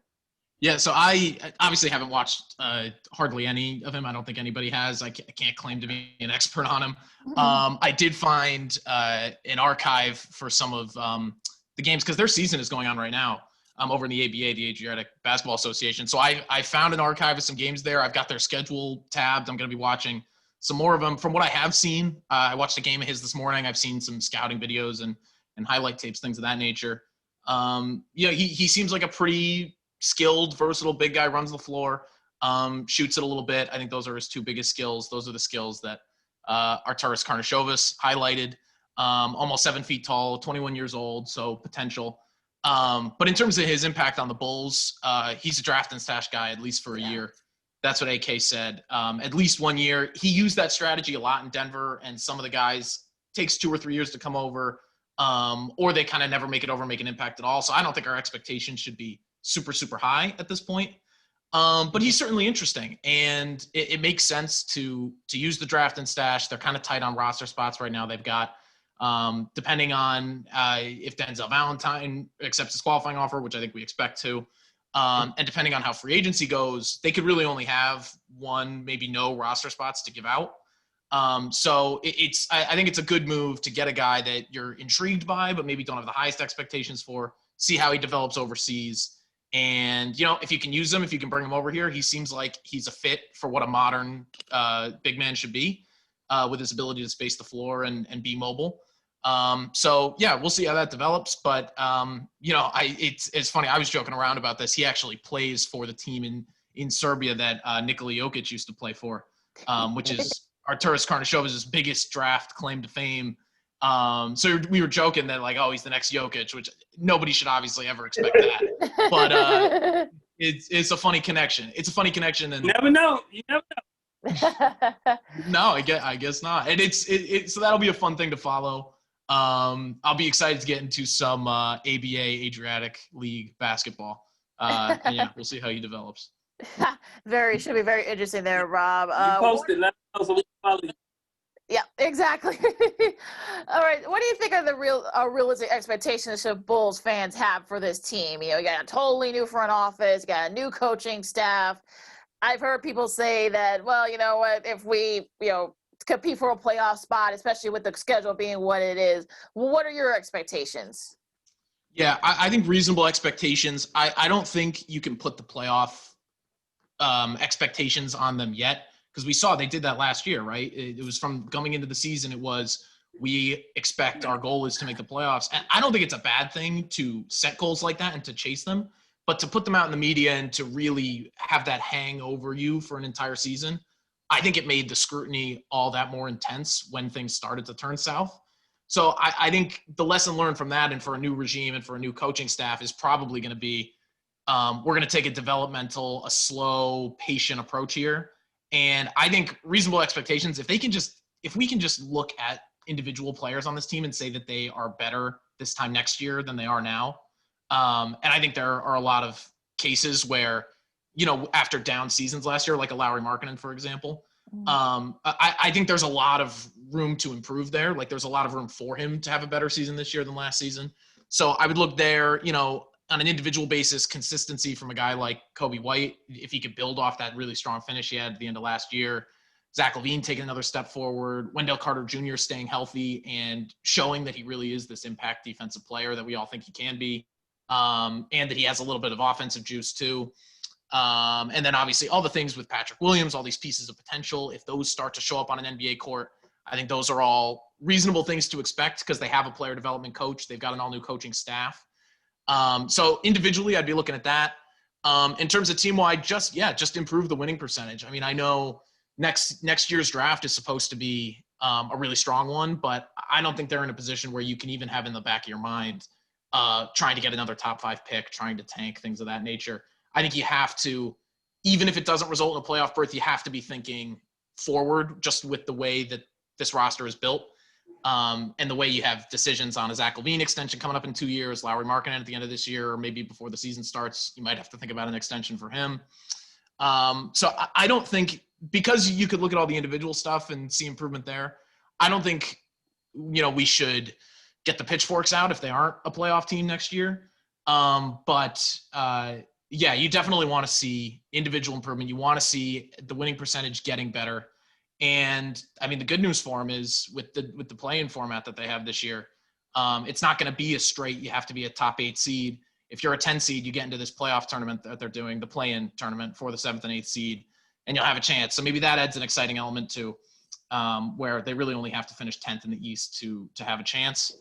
So it's not playoff or bust for me. It's more player development or bust, improvement or bust.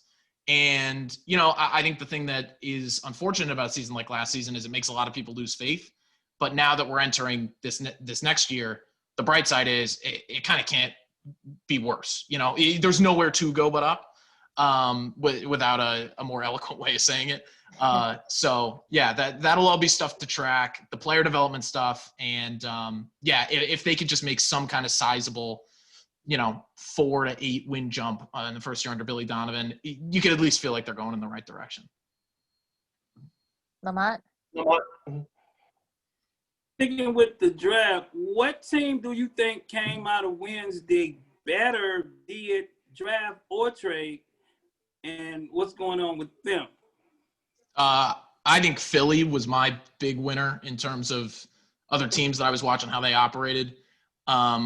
I like Josh Richardson. I think that we're going to trade for him where he goes to Dallas, where I think he's going to be really great. I think he's a great perimeter defender that they could really use. And getting a guy like Seth Curry, who's one of the best shooters in the league, can run a little pick and roll, can handle it a little bit, underrated defender. So you get him, you get a guy like Isaiah Joe in the second round.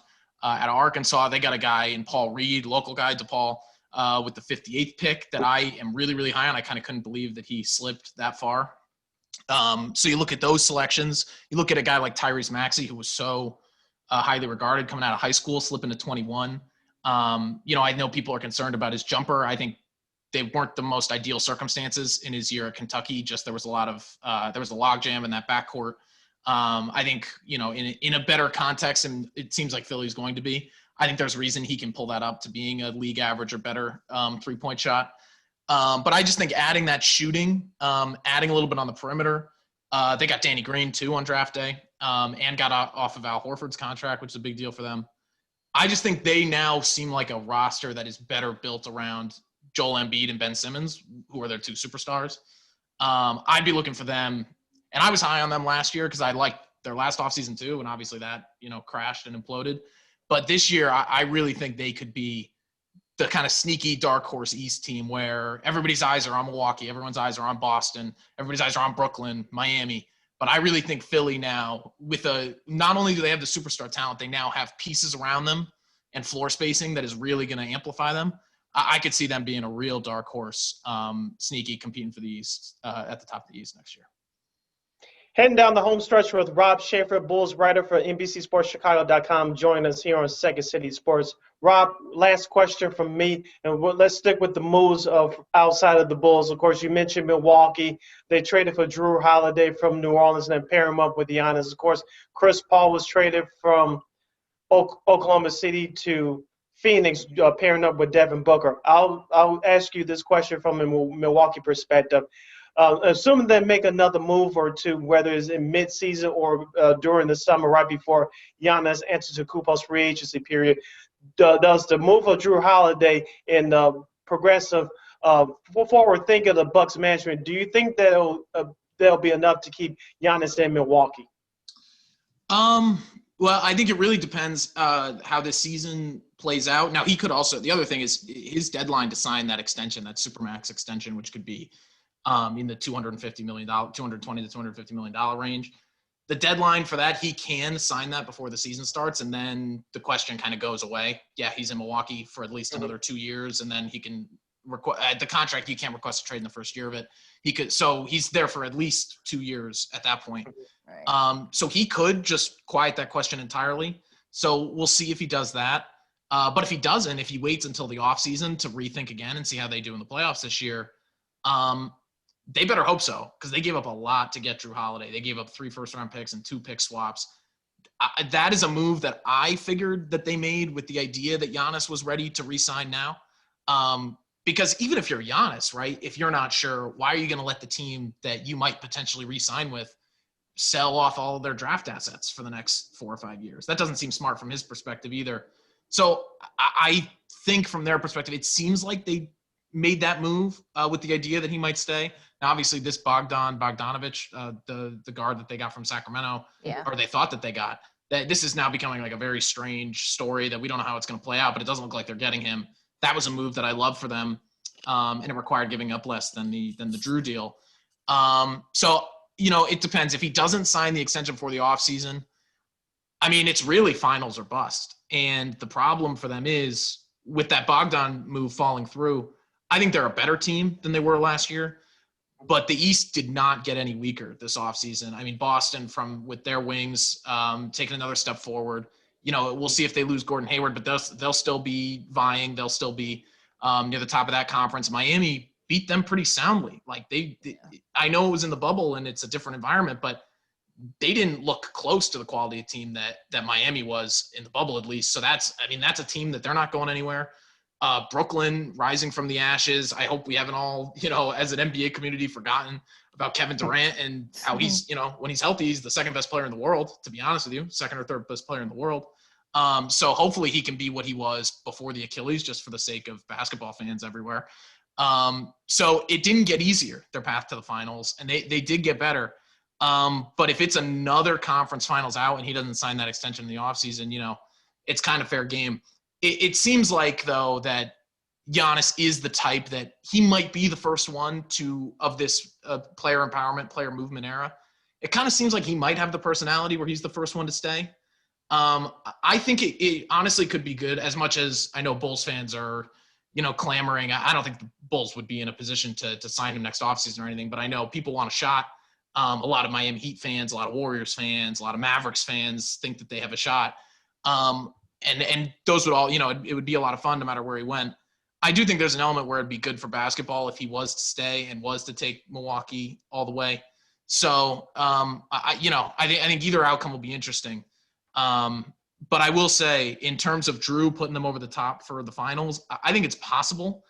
But without that Bogdanovich move and with all the teams that are still going to be competitive in the East, I'm not 100% sure. Not 100% sure. I would have a hard time picking them to come out of the East right now. I don't know who I would pick, but it would not be a slam dunk Milwaukee for me. After they really, really sold me last year, I thought they were an all-time great team.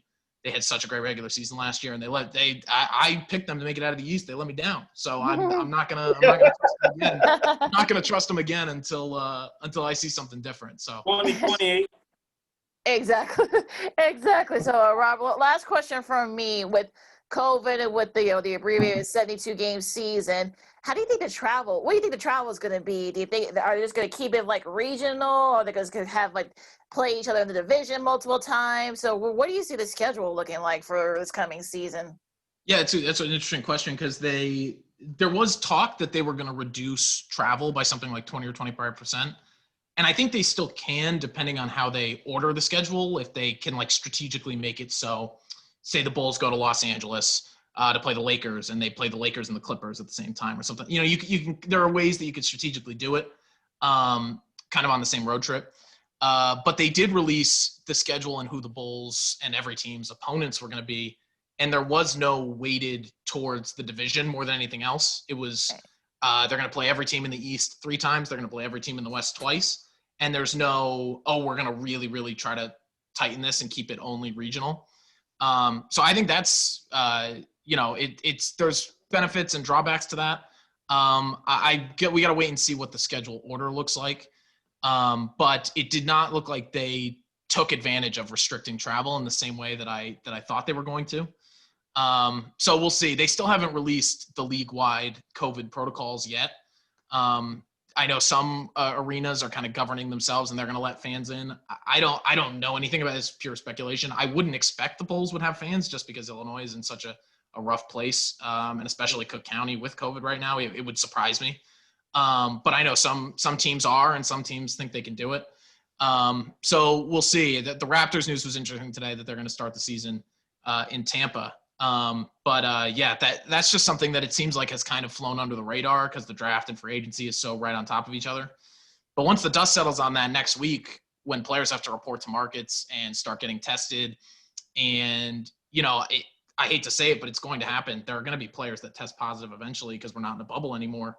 It's just going to be interesting to see kind of how the league handles it. So the travel thing kind of surprised me. I think they'll do some stuff to kind of restrict it a little bit. There will be some kind of inventive, creative thing that they do to tighten that up a little bit. But yeah, we'll just have to see. It does not look like, unfortunately for the Bulls, that they're going to be playing their division opponents more than anybody else. Because I know they'd love to play Cleveland and Detroit each 10 times a year. I know that's something that would be beneficial for the Bulls. So, Lamont? Other than the Bulls non-drafted signing that they got out of Kansas, do you think any other picks slid under the radar that didn't get picked that might make an impact going forward? Yeah, well, I love the Devon Dotson pickup. Love it, and everybody I know everybody who's in scouting, everybody who's in just like a big college basketball fan loves yes. Devon Dotson. So I think that's a great pickup, especially when it looks like they're going to lose Chris Dunn and Shaq Harrison, two really good defensive point guards.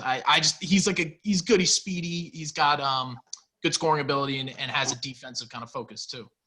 So I love that pickup, Chicago kid. I think that's great on a two-way deal. So I definitely think that. I mean, I hate to sound Bulls biased, but that might even be the best under the radar undrafted free agent signing. Another one that stuck out to me was Memphis got a guy, Killian Tilly from Gonzaga, as an undrafted free agent. He's another dude. I mean, he struggled with injuries. He's a four-year student at Gonzaga. And he was injury prone, but when he was healthy, that dude could just he just flat out shoot the ball. He's really smart. Yes. Passing ability for a center. So I think if they can keep him healthy, or even if they could just use him in a limited role, I just really like what Memphis is doing. I like the young team they're putting together. They're going to be better next year too.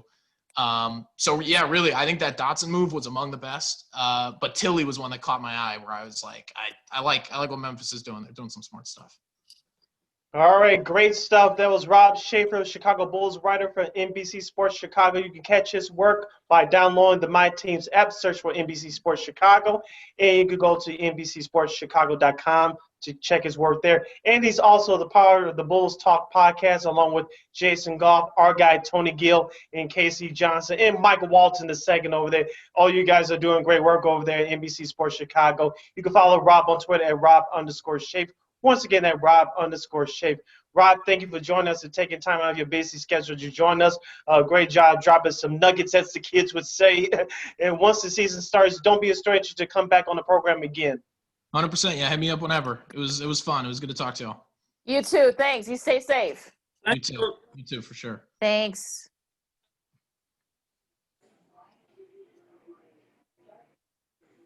All right. Cool. All right. Thanks, y'all. I'm going to hop off. All right. Okay. Thanks for joining us. Thanks. All right. Once again, that was Rob Schaefer from NBC Sports Chicago. He joined us via remote and giving us the nuggets on the Chicago Bulls draft picks and what he expects the 2020-21 season. We have these last couple minutes left, you guys. Let's quickly get in some key games in college football this weekend. I'm looking forward to the Wisconsin Badgers traveling to the Northwestern to take on the Northwestern Wildcats at Evanston. That's a Saturday game at 2:30 p.m. on ABC. Guys, I've been on Northwestern's bandwagon all season long. It's going to be a close battle. It's going to be a tough game between two good teams. I believe it's 4 out of 5 or 5 out of 6 that the Wisconsin Badgers have defeated the Northwestern Wildcats. It's in the backyard of the Wildcats up there in Evanston. Call me college football stupid, but it's going to be a last-second field goal. I'm going with Northwestern to go 5-0. I'm guaranteeing it. We're gonna mark that. We're gonna mark that. We're gonna mark that. Look, mark it down. Stand in love. Mark it down. Oh Lord. Oh Jesus Christ. I think that's how you do me with my noise. For me, I'm looking forward to Indiana and Ohio State. You know, Ohio State hasn't lost to Indiana since '88 when Trent Green was the quarterback. Go back on the Wayback Machine with that one. So that should be a fun one there. And I know Ohio State's been itching to play because they did not play last week, unfortunately. So I know they're itching to play that game. And also for me, the Bedlam series between OK State and Oklahoma for control of the Big 12. That should be a fun one there. This might be the Cowboys' best opportunity to beat OU, even though OU's been playing better lately. I'm looking forward to those two games. And also the Ohio State-Indiana game is a big noon Saturday game on Fox. Yeah. Yeah. What about you, Lamont? Yeah, this is make it or break it for Indiana. Now, I was on that Ohio State-Indiana game. Is Indiana real or are they a basketball school? That's what we're gonna find out. Is that quarterback real or is he just a flash in the pan? We're going to find out those tomorrow. We're going to find out. Also, I want to get your opinion. I want to get your mind on this game quickly. You'll find the line at 1-3. Lovie Smith's squad that traveled to Nebraska to take on the 1-2 Cornhuskers. Does Lovie Smith get his second win of the season? Yes, he do. Nebraska ain't ready for that running game. Nebraska ain't ready for the Illinois running game. Write it down. Oh gosh, I got to mark that down too. Well, yeah, I mean that should be a fun one there too.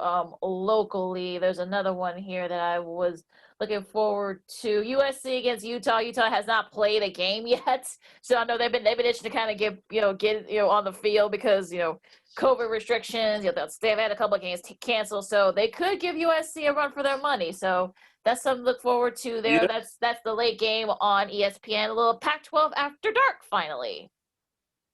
And also too, since Lamont's down there in Louisiana country, The 2-3 LSU Tigers travel to Arkansas to face the 3-4 Razorbacks.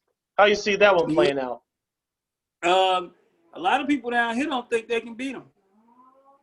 A lot of people think Arkansas is underrated. In Arkansas, they think Arkansas might smack them in the face. A lot of radio people down here thinking Arkansas might smack them in the face. I will be watching that game, and you know what? I might have to go with Arkansas because I don't believe it. That's a pretty good Arkansas team, I have to say. So they could, they looked really good. I seen a couple of their games. Arkansas looked good, but LSU looked bad, man. LSU looked bad, even in practice. They're not looking good. They're not looking good at all. Not looking good. Unfortunately, the Cincy Tulsa game was supposed to be scheduled for next Saturday. It has now been rescheduled for December 12th because of COVID issues. I think the issues too down in Oklahoma. So with everything going on, do you guys think they'll be able to finish the season? Because they've been about a dozen games that's been canceled. That's supposed to have been tomorrow. It's supposed to, these games supposed to be taking place, but a lot of them have been canceled or postponed. So what do you guys think? COVID continues to wreak havoc in the college football season. If COVID keep doing what it's doing, I think they're going to have to just put names in a hat and say, this is who's going to play and come up with their games. And that's how it's going to have to go. I think I'm kind of with Lamont on this one. I don't think they'll make up all the games, but whoever finishes with the most wins and whoever gets their games completed, this college football season will be completed. Even heaven forbid, and I do mean heaven forbid, the worst comes to worst, they will finish the season because the money pot is so big with that college football playoff. They are not leaving that stone unturned. Even if it takes 2 or 3 months, I'm just being hypothetical here, they will have crowned the national champion. Like Lamont said, if all those games don't get made up, they'll just have to pick a team out of a hat. For the President's Day, I guess. Yeah, that's what they're going to do. Special note, though, also Trevor Lawrence makes his return after recovering from COVID, playing. They go in Tallahassee to play Florida State. And I think the Tigers, they were off last week. They're not going to be in a very good mood. So Florida State, I think they better run because I don't think they're going to be in a very good mood. Lakeena, so, what's that, Lamont? Let me ask you, would you come back if you was Trevor Lawrence? You know you're the number one pick regardless. Would you even come back? I think he wants to try and win another championship. I really do. I think they still got a chance to do it as long as they don't lose any more games. They'll probably end up playing Notre Dame again, for the ACC title. And I think that was the big difference that he didn't play. So I don't mind him coming back. I think he wants to go out as a winner. I mean, but like if you was him and you knew it was set for you, you did, would you come back for what? He doesn't want to play for the. He doesn't want to play for the Jets. That's my. He can try to make it seem like what he doesn't want. That doesn't matter. But I think it does. It does. It really does. I won't come. Eli Manning. He'll pull Eli. Yeah, if I'm Trevor Lawrence, I won't come Eli. back. We in that day and age now. Players feeling power. They'll pull it. Eli. I ain't going. Period. Tell them take Josh Fields. Huh? Go ahead, Sid. Yeah. I think he'll say, take that. I ain't going. I think he'll pull an Eli. Yeah, if I'm Trevor Lawrence, I wouldn't stay in school either because can you guarantee that you'll be the number one pick next year? I don't think so. Take the opportunity while you have it. If you end up playing for the Jets, so be it. Like Lamont said, if you could pull that Eli Manning card, you could do that too. All right. Well, all right. We'll see. We'll see. It'll be very interesting. That's something to look forward to as the season goes. We'll see what happens now. Real quick, what are you guys looking forward to this weekend? I'm gonna be. No, go ahead, Sid. Go ahead, Sid. Okay. I'll start. I think it's going to be, even though you have some more postponements in college football, it looks like compared to the NFL, it's a better slate in college football games on Saturday than it is for the NFL on Sunday. And P.S. Lamont, your guy Dick Stockton will not be working this weekend, so he'll be enjoying a Sunday also. He'll be watching the games with us. So I'm looking forward to college football a little bit more than the NFL. I love the NFL more, but it looks like college football is more intriguing this weekend than than it has been since the start of the season. Also, too, I'm looking forward to the NBA. Like Rob said, training camps start after Thanksgiving, so things should be interesting there. Hopefully, some more exciting moves to come. Yeah, I'm looking forward to. Before I get to them looking forwards, we didn't get a chance to cover. Is Russell Wilson back last night? Is he ready? Is he back? Are they back? We didn't get a chance to mention that earlier. What you think, right quick, before we get off the air? You think he's I think back? he has 1 foot in and 1 foot out. Oh, okay. Look, Yeah, that's what I was saying. Mhm. I wasn't sure. I was like 50-50. But what I'm looking forward to, definitely them college games and NBA moves. Like even my little cousin hasn't made a move yet. So I'm trying to see what they're going to do in these NBA moves. And, of course, I got a pay-per-view Sunday with the WWE, so you know I'm going to be watching that. One day, that's what I'm going to get. Look, I got a wrestling guest I'm going to get on here for y'all one day, and we're going to talk wrestling for like 10 minutes. Okay. That We're sounds looking good. forward to that. Yeah, that sounds good. Look, as far as Russell Wilson, I think the defense is just enough to. I had the Seahawks beating the Cardinals because I think they would be upset after losing that game a few weeks back. So yeah, so I think Russell Wilson. I think he's still he's in the like top 3 or 4 in the MVP though. For me, I'm looking forward to a great college football slate.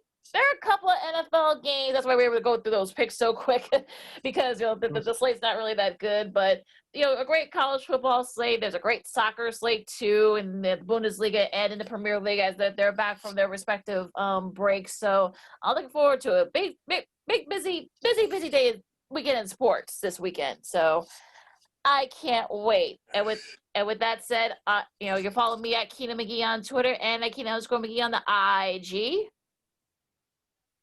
You can follow me at Lamont Scott on Facebook, Lamont Scott 69 on Instagram, Lamont Scott 16 on Twitter. You can follow yours truly on the Twitter and the IG at SidKid80. Once again, at SidKid80. That's SIDKID80. SIDKID80. You can go to our website, weareregalradio.com. That's WEAREREGAL radio.com. You can follow this podcast, Second City Sports, along with other podcast programming from War Media by simply searching for War on Anchor, which kicks you over to Spotify, iTunes, SoundCloud, Google Play, Stitcher. Wherever you download your podcast, make sure you search for War on Anchor and listen to this podcast on Second City Sports. We are also on iHeartRadio.